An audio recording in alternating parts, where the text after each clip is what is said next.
Okay, ni suasana di dalam Dewan Memorial. Okay, tengok atas ni lawa. Bini atas ni lawa betul lah. Okay.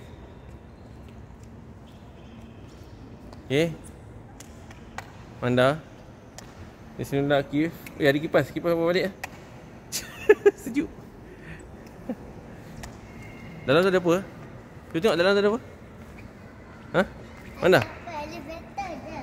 Tak, tepi tu ada tangga. Bawa dah.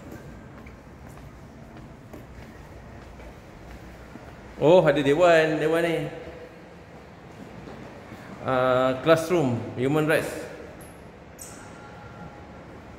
Nak pergi ke? Nak tengok? Ha? Nak tengok? Nak tengok tak? Tu je. Sama je. Lain. Sama. Jom kita explore kan.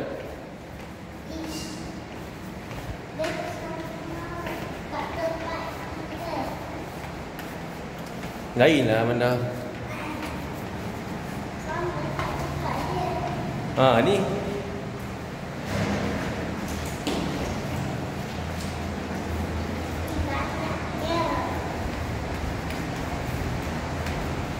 Ha, kan juga.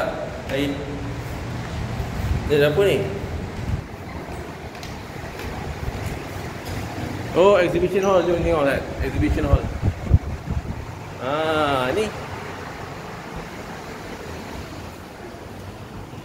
Oh, dia ada exhibition hall. Nampak tu.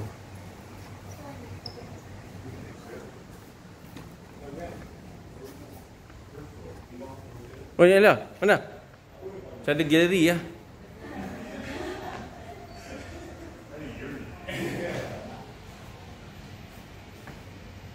Oh. Okay. Sejarah Taiwan.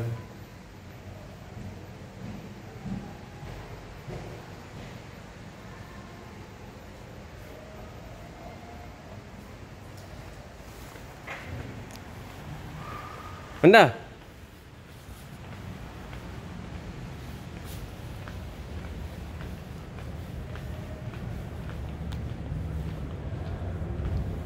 Ni apa pula?